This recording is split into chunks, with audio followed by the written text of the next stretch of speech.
Jawaadu jalaatti minaati. Jawaadu.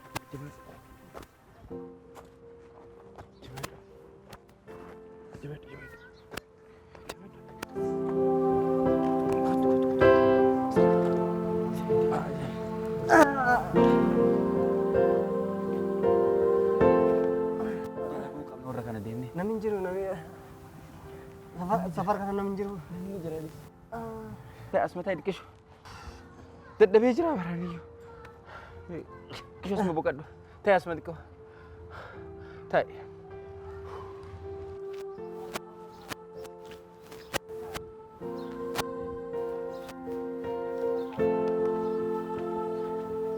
Obboli. Nagaa. Alfeet. Maaloo irra kan namni hiriyaa kiyya na jalaa dhukkuba waan nu gargaare. Kana fakkaattee kanatti. Lakki lafan beeynoon irra kan siin jenne. Hojii hojjedhu kamaan harka keessa illee kan na kadhattu. Hojii hojjedhu kana fakkaatee kadhataan hin jiru Oromoo keessa. Gubbuu marra ishii bareedde malee yuunuyyuun geettu.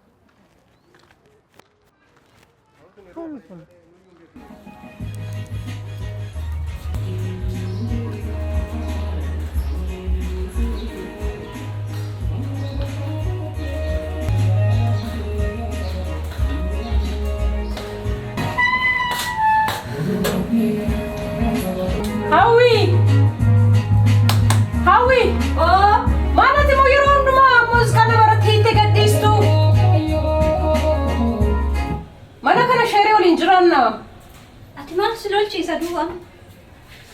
Maal boqonnaan barbaada gaafa lafa hojiitti dhufu boqochuun barbaada mana koo keessatti haara galfachuun barbaada maaliif yeroon dumaamos ka na maratite gaddistu? Ati yoo ala aartee dhuftu asiin dubbaafattaa wanni ani waan qabsoo caqasaatiin jira. Qabsoo dirreetti bu'ee hojiidhaan hojjedhu malee qabsoo sitti caqastee maal goota waan sagaleedhaan gootu itti dalaguu dandeenya. Aboora dhiisi waa'ee isaa. Kanaafuu ati amma tasgabbaa'e lolli kunis hoomaas hin ba'u dhageetta. Alaa dhuftee aarii kee asirratti narratti hin baafatiin takka jedhiga.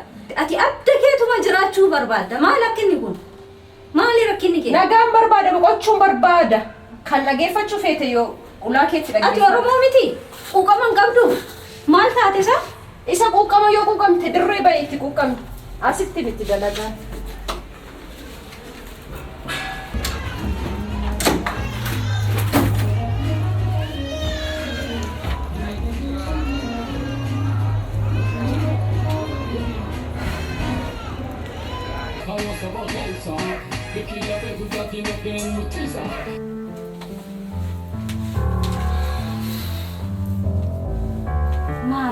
Mana kireeffannillee keessa jiraachuu hin dandeenyu. Alatti aartee dhuftee nurratti baafan. Muuziqaan caqasina maaliin ta'e? Maali akki? Ootu maal goonasa? Mana isiituu keessaa barbaadadheetiin gara biraa deemuu qaba.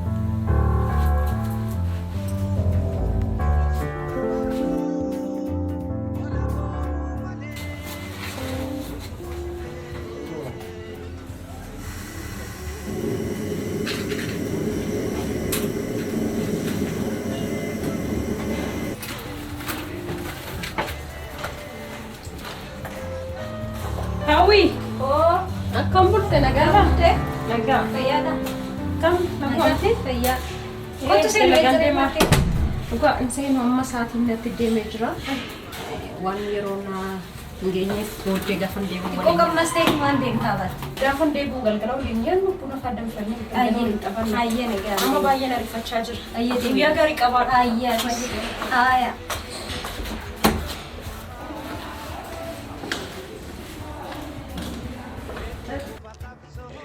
Wayya gurbaa. Apa belum nih? Namni akkana nu laala waa takka iyyuu nutti hin kennu maal nuu koyye. Mee safara kanneen safara gamaa kanneen fadeemtee yoo sagalee nu barbaadde. Namni bara akkanumatti nu laalee nu wanta jedha maal dalagattanii jedhan rakkina keenya keessa keenya nu hubanne uummanni akkam goona. Namni rumah kana laalee beektaa akka nu nama birri qabu nu godhee rumah kana bareedne walee keessa kenna miidhamee jira baay'ee. Nu hundaayyuu mana gamasiisan nama gaafatu. Mee maal deemee?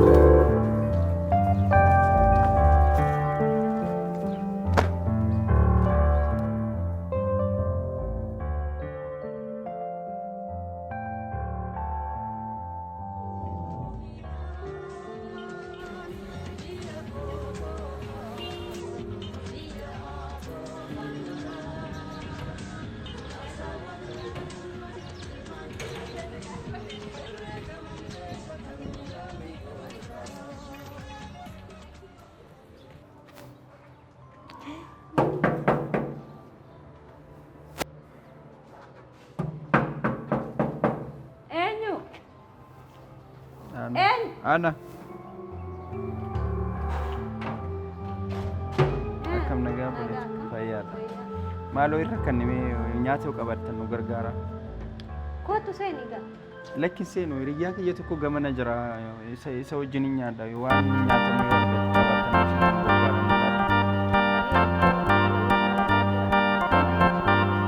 كوتو سيني قال نو أسمع كيتا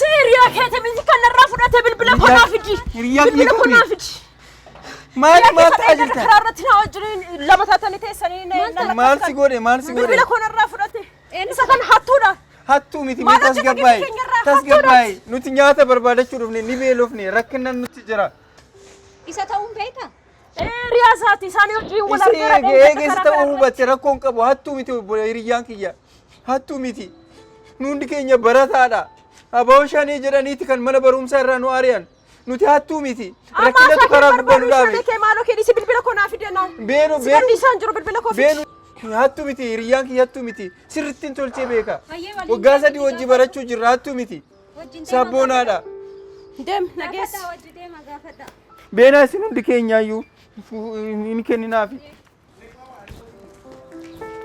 ati bilbila mana maaliif fuuta bilbila mana maaliif fuuta ati bilbila ati gochatiitii nufuusi yaani ambarataadha bilbila koo kenni bilbila laal ambarataadha gocha jira ati hattuu miti maal gochuu fuutee erga hattuun taane hattuu miti rakkineetu hiriyyaan kiyya yeroo aaruu waan akkana raawwata malee hattuu miti nuti rakkanneen karaa gubbatti baane kaleessas waa'ee si gaafannee jennaaniin nuti qoosee nu bira dabarte nuti waan sila oromoo taaneef gidiraan kun cufti nurra ga'u jira rakkina biraan qabnu nuti hattuu miti nama sin ajjeesne bakka deemnu hundatti yoo eenyummaa keenya dubbanne abaaboo shaanee jechuudhaan nu adamsu nuti barattoota mana barumsaa yuunivarsiitii Haroomayaa keessa nu ari'an kaleessa rakkannee fuula kee dura dhaabannee as kadhannaan waan tokko nu jette nuti qoosee nu bira dabarte nuti rakkanneeti kan karaa gubbaa baanne malee dalagas dhabnees miti hundaafiyyuu mobaayila kee hodhu galatoomi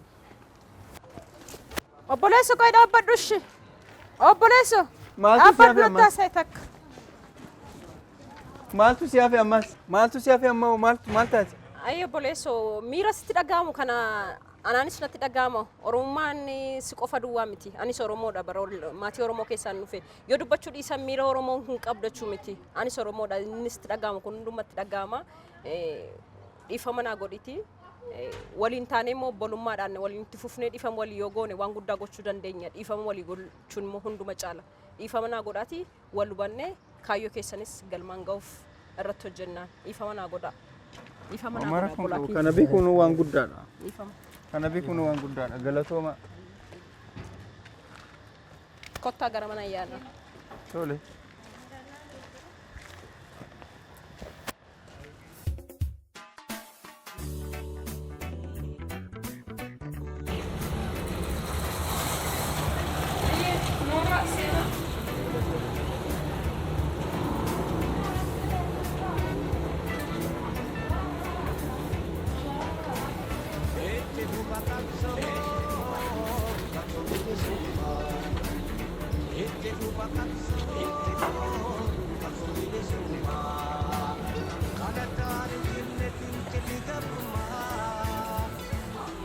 Aye boleh yang kia, wala barang maqaan koo naannaatinaan jedhanii obboleettii koo ishees yeroo dheeraaf wajjin kan jiraanne hawwii jedhamti mucaa walloorraa dhuftee isiniin immoo eenyu jedhu mee maqaa keessaan waliif wala barannu. Ani ijoollee Harargeeti gammadaan jedhamu saahibni kiyya kunis Tolaa jedhamu ijoollee Booranaati. Lamaan iyyuu yuunivarsiitii Haroomayaa waggaa 3 barachaa ture. Hiriyoota keenya hedduu qabanii nu biraa hidhanii jiran abaaboo shaniin nu jedhan nuti oromummaa qofa malee waan biraa waa takka wanti dalayne hin jiru. Gumii qabaachaa turre achi keessatti garee qabaachaa turre. Gareen keenya waa'ee aadaa fi aartii afaan oromoo guddisuutiin alatti waa'ee siyaasaa keessa hin jiru ture. Waa'ee aadaa keenyaa kana oguu dubbannu abaaboo shanee jedhanii nu shakkaniiti namoota hedduu ijoollee achi keessa baratan biraa fidhan. Nutillee nuti duudhaaf nu barbaannan achi keessaa bannee osoo deemnu saasa nutti dhaani saayiba kiyya kana miila isaa rasaasaan dhaani. Achirraa bannee osoo karaa deemnu karaa meeqa bullee rakkoo meeqa keessa dabarree isinii wal akkamii jechuudha. Wanti jettee kun dhugaadha. Kun miira nama hundumaa keessa jira. Kanatti kan miidhamaa jiru si qofa miti. Yookiin immoo qofa miti kan miidhamaa jiru.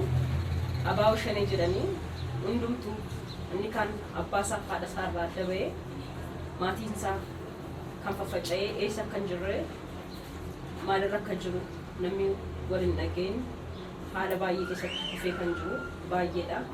Anumtillee akka kootti Oromoo Wallaggaati. Wallaggaarraa haala sanaan miidhama kanaan naannoo sanarraa baqadheen gara kana jira.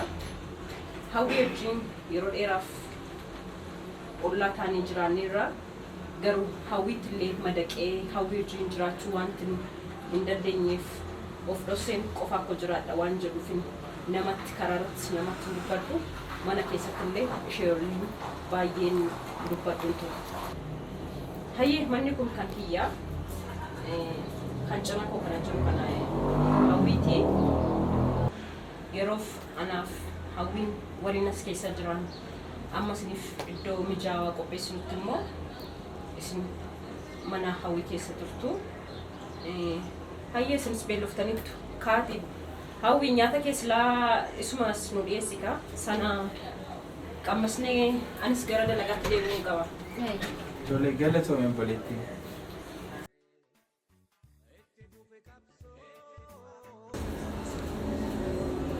Haga siifumee kana qammasaati.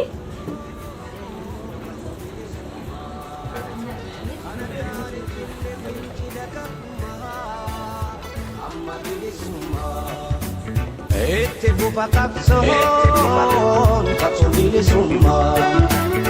Ete bufa kapson bilisumma. Kanadaan jinne fincili gabma. Amma bilisumma. Amma bilisumma.